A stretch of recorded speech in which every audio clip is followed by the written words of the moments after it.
Est-ce qu'on devrait avoir peur des loges? À la vérité, oui. Pour deux raisons. La première, c'est que chez les psychologues, on dit la peur est un sentiment d'anticipation. Ne sachant pas ce qui s'y trouve, vous pouvez être prudent à l'idée d'y adhérer ou d'embrasser la philosophie, étant donné que ce qui s'y trouve peut être contraire à l'être que vous voulez développer en vous. En ce sens, il faudrait avoir peur. Deuxièmement, aujourd'hui, la lecture mondiale des choses nous donne également pour beaucoup à avoir peur. Pourquoi? Prenons le cas de certains pays. Dans ces pays, la plupart des dirigeants appartiennent à des ordres. Et quand vous regardez comment ces pays sont dirigés, sachant que l'ordre a une influence particulière sur l'humain qui suit le travail de manière profonde, vous concluez donc que dans beaucoup d'ordres, ce qu'on y fait n'est pas de nature à grandir la société. Maintenant, Pierre Blériot, mais Pierre Blériot, moi je ne fais que dire ce que j'ai entendu. Hein. On m'a également fait comprendre que dans des loges, ce que nous appelons la loge, vous avez une personne qui est entrée. Depuis qu'il est dans la loge, sa femme est morte. Ses 5 enfants sont morts.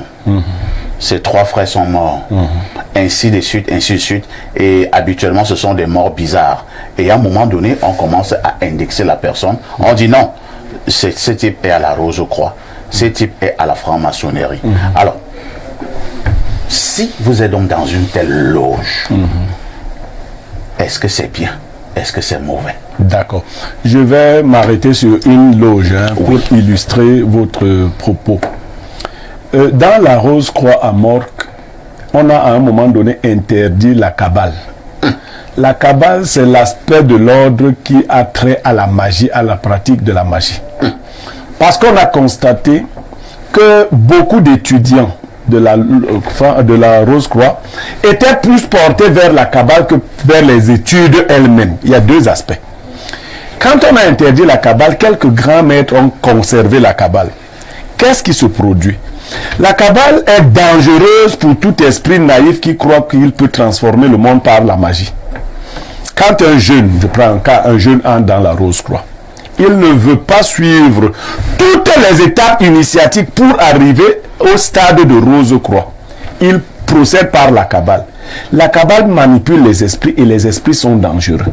Si vous décidez par exemple de convoquer les esprits de l'argent, les esprits de l'argent viendront. Et si vous ne les maîtrisez pas, ils vont ramasser beaucoup de choses chez vous. Et les gens vont mourir chez vous. La cabale a donc à un moment donné été interdite. Mais je vais vous étonner. L'Église catholique pratique la cabale autant que la Rose-Croix. Ah bon? Ah oui! L'Église catholique romaine. Incroyable. Oui. Et comment on a encadré la cabale dans l'Église catholique? De 2 manières. Ça se voit. La cabale qui est exorciste, pratiquée par les prêtres exorcistes. Vous savez que le pape a décidé que dans chaque région épiscopale, on désire les prêtres qui peuvent pratiquer. Vous voyez? Pourquoi? Parce que quand c'était l'affaire de tous les prêtres, dès qu'un prêtre dormait avec une jeune fille, il lui donnait quelques secrets de la cabale. On a donc réservé et on doit avoir étudié ces prêtres-là particulièrement. À Yaoundé, je peux vous citer, on peut citer comme ça.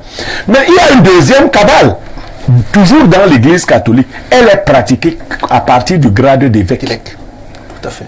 Donc, quand vous voyez, les gens disent que bon, l'évêque, quelqu'un allait voir particulièrement l'évêque.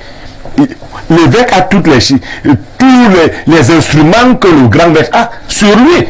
Vous voyez la bague de l'église. Bon, on ne va pas entrer dans les détails. Donc l'église catholique pratique la cabale, mais elle a circonscrit et elle a encadré la cabale. La cabale est très dangereuse. Si on la pratique sans en maîtriser les rouages, on peut avoir des conséquences. Merci.